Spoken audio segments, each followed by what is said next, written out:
morning everyone. Today I am going to Sarvana. It means pronoun. Okay? तो सर्वनाम सबसे पहले हम ये जानना चाहेंगे कि सर्वनाम कहते किसे हैं ना।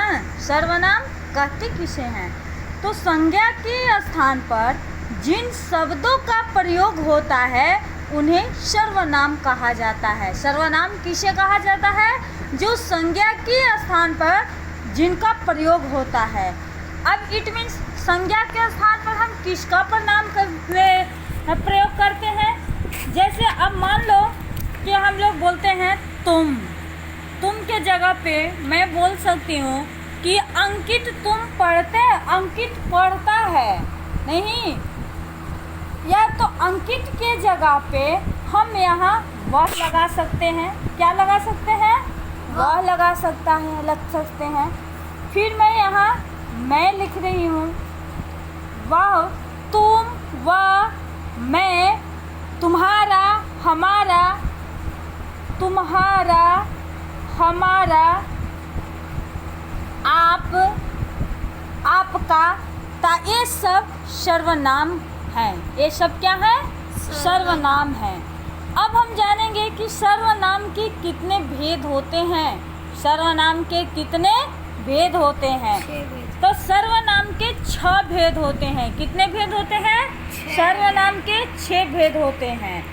पुरुषवाचक सर्वनाम, दूसरा होता है निश्चयवाचक सर्वनाम, तीसरा होता है अनिश्चयवाचक सर्वनाम, चौथा होगा संबंधवाचक सर्वनाम, प्रश्नवाचक सर्वनाम और लास्ट निजवाचक सर्वनाम। नहीं, अब हम ये जानेंगे कि सबसे पहले हम पुरुषवाचक सर्वनाम कहते किसे हैं। ठीक है?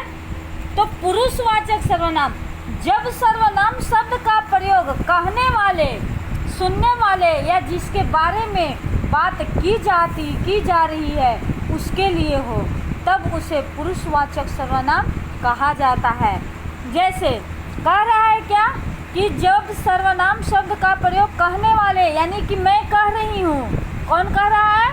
मैं कह रही हूँ। सुनने वाले आकृति तुम हो, ठीक है, जिसके बारे में बात की जा रही है, यानी अंकित के बारे में बात की जा रही है। क्या की जा रही है कि शीला ने कहा मैं बाजार जा रही हूँ।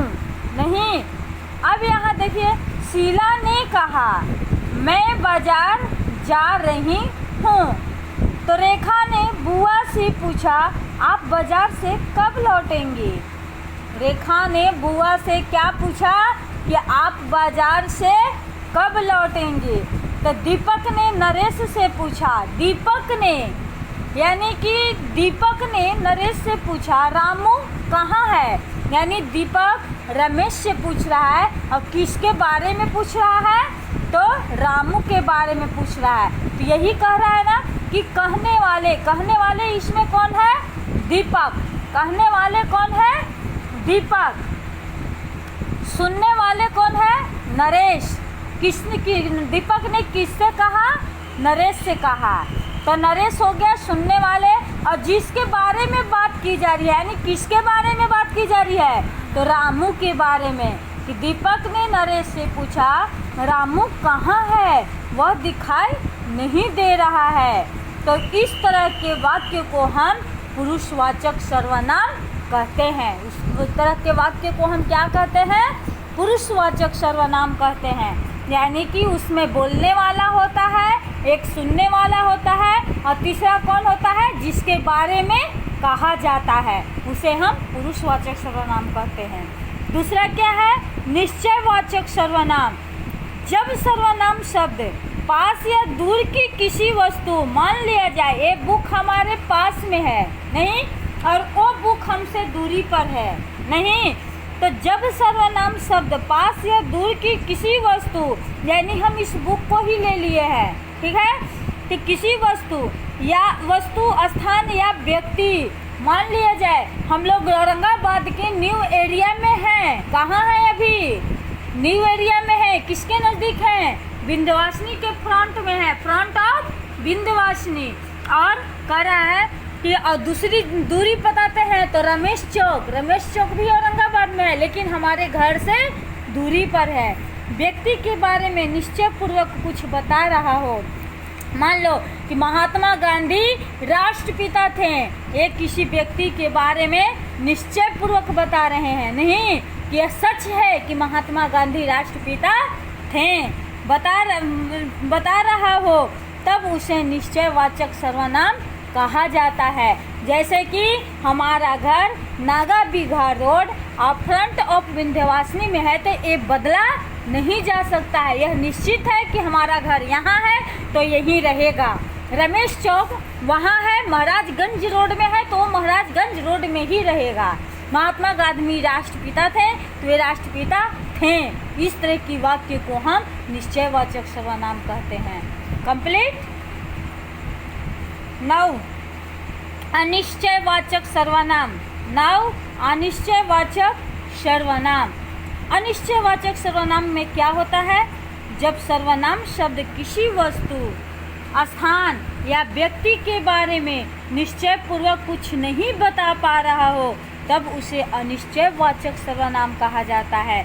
जैसे लग रहा है कि द्वार पर कोई खड़ा है, लेकिन कौन खड़ा है नहीं मालूम ना, वह कुछ मांग रहा है, लेकिन क्या मांग रहा है इसकी जानकारी हमें नहीं है, तो हम लोग अनिश्चयवाचक सर्वनाम कहते हैं। इस तरह की वाक्य को क्या कहते हैं?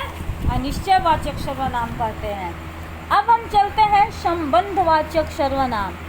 फोर्थ में संबंधवाचक सर्वनाम। जब सर्वनाम शब्द दो संज्ञाओं के स्थान पर आकर, जब सर्वनाम शब्द दो संज्ञाओं के स्थान पर आकर उनके बीच के संबंध बताता हो, तब उसे संबंधवाचक सर्वनाम कहा जाता है। अब कह रहा है कि दो संज्ञाओं के स्थान पर, मान लो जो पढ़ेगा वही सफल होगा, नहीं, जो पढ़ेगा वही सफल होगा, यानी जो एक संज्ञा हो गया और दूसरा संज्ञा कौन हो गया? वही, यानी कि जो पढ़ेगा वही सफल होगा, यानी दो संज्ञाओं का के स्थान पर आकर उनके बीच का संबंध बताता है। क्या संबंध बता रहा है? कि जो पढ़ेगा वही पास होगा, सफल होगा, तब उसे हम संबंधवाचक वाक्य सर्वनाम कहते हैं। जिसने गहरे पानी में डुबकी लगाई वही मोती लाया। जिसने गहरे पानी में डुबकी लगाई वही मोती लाया, यानी कि इसमें जिसने और वही, ये दोनों संबंध को स्थापित करते हैं। किस तरह की संबंध को स्थापित करते हैं? कि पानी में डुबकी लगाया तो मोती को लाया। तो इस तरह के वाक्य को हम संबंधवाचक सर्वनाम कहते हैं। क्या कहते हैं? संबंधवाचक सर्वनाम कहते हैं। प्रश्नवाचक सर्वनाम। कुछ जानने के लिए या प्रश्न पूछने के लिए जिस सर्वनाम शब्द का प्रयोग होता है उसे प्रश्नवाचक सर्वनाम कहा जाता है।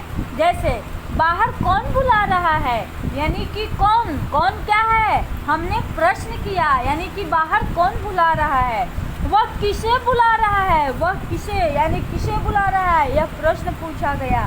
तो इस तरह के वाक्य को हम प्रश्नवाचक सर्वनाम कहते हैं। अब हम चलते हैं निश्चयवाचक सर्वनाम। कहाँ चलते हैं? निश्चयवाचक सर्वनाम, निजवाचक सर्वनाम, निजवाचक सर्वनाम, यानी जिन सर्वनाम शब्दों का प्रयोग कर्ता अपने लिए करता है उसे निजवाचक सर्वनाम कहा जाता है। निजवाचक सर्वनाम किसे कहते हैं? यानी कि मैं अपने लिए पढ़ रही हूँ। किसके लिए पढ़ रही हूँ? अपने लिए पढ़ रही हूँ। मैं अपना काम स्वयं करता हूँ। मैं अपना काम स्वयं करता हूँ, यानी कि ये स्वयं जो है अपने लिए को अपने के लिए शो कर रहा है। किसके लिए शो कर रहा है? अपने लिए शो कर रहा है। उसने पूजा का सारा सामान अपने आप जुटाया। मान लिया जाए कि हमने किसी भी प्रकार का घर में उत्सव को रखा, या तुम्हारा बर्थडे पार्टी हो, या फिर किसी भी तरह का हमारे घर में कथा पूजा या कुछ भी किसी तरह का कोई फंक्शन हो रहा हो, तो सारे सामान का एकत्रित करने का कारोबार जो होता है हमने स्वयं किया। तो यानी इस तरह के कार्य जो होता है वह निजवाचक सर्वनाम कहते हैं। बच्चों इस तरह से अब आपका सर्वनाम का चैप्टर एंड हुआ। नेक्स्ट आगे हम यह बताएंगे कि सर्वनाम का भेद और उदाहरण, यानी कि पुरुषवाचक सर्वनाम में क्या क्या आता है। मैं, तुम, वह, हम, वे, मुझे, मेरा, मेरी, मेरे, हमारा, हमारी, हमारे, इस प्रकार से ये सब पुरुषवाचक सर्वनाम में आते हैं। किस तरह किस वाचक सर्वनाम में आते हैं, तो पुरुषवाचक सर्वनाम में आते हैं। और निजवाचक सर्वनाम में क्या होता है, यह, ए, इसने, इसे, इसको, इसकी, इसके, इनसे, इनका, इनकी, यानी निजवाचक निश्चयवाचक सर्वनाम में ये इन सब का प्रयोग होता है। और अनिश्चयवाचक सर्वनाम में कोई, कुछ, कहीं, किन्हीं ना, जिसमें इसमें कोई ए नहीं शो कर रहा है, कोई यानी कौन, कुछ यानी कितना, कहीं यानी कहाँ, किन्हीं यानी किनका, किन्हीं का, किनको, इस तरह का क्वेश्चन जो आता है वो अनिश्चयवाचक सर्वनाम कहलाता है। संबंधवाचक सर्वनाम, जो, सो, जिसको, जिसका, जिसकी, जिसके, वही, जैसा, वैसा, इस तरह का जब शब्द आता है तो यह जो है वो कौन सा सर्वनाम होता है, यह संबंधवाचक सर्वनाम हो जाता है। अब हम आते हैं प्रश्नवाचक में, यानी कौन, कब, किसको, कैसे, कहाँ, इस तरह का क्वेश्चन जब शो करता है, शब्द को शो करता है, तब वहाँ हम प्रश्नवाचक सर्वनाम कहते हैं। अब चलते हैं निजवाचक सर्वनाम का उदाहरण। तो अपने आप से, स्वयं से, खुद से नहीं, इस तरह का शब्द जहाँ भी शो करे वो आँख बंद करके बेटा निजवाचक सर्वनाम लिख देना है। क्या लिखना है, वो निजवाचक सर्वनाम होता है, इसलिए वो हमेशा निजवाचक में ही रहेगा। अब देखिए इंग्लिश में हम लोग सर्वनाम को प्रोनाउन कहते हैं। क्या बोलते हैं, प्रोनाउन कहते हैं। पुरुषवाचक सर्वनाम पर्सनल प्रोनाउन, पुरुषवाचक सर्वनाम को हम लोग क्या कहते हैं, पर्सनल प्रोनाउन। अनिश्चयवाचक सर्वनाम को डिफिनिट प्रोनाउन, अनिश्चयवाचक सर्वनाम को इंडिफिनिट प्रोनाउन, संबंधवाचक सर्वनाम को रिलेटिव प्रोनाउन, प्रश्नवाचक सर्वनाम को इंट्रोगेटिव प्रोनाउन और निजवाचक सर्वनाम को रिफ्लेक्टिव प्रोनाउन कहते हैं। Have you understood? अब बेटा बताइए सर्वनाम के कितने भेद होते हैं। बेटा अब पुरुषवाचक सर्वनाम का प्रयोग किनके लिए किया जाता है, निश्चयवाचक और अनिश्चयवाचक सर्वनाम में क्या अंतर है, ये सब आपका होमवर्क है बेटा। ये सब आप कीजिएगा, जैसा होगा वैसा फिर मैं आपको नेक्स्ट क्लास में बताऊंगी। Okay, thank you, thank you, thank you. Good of luck, best of the luck.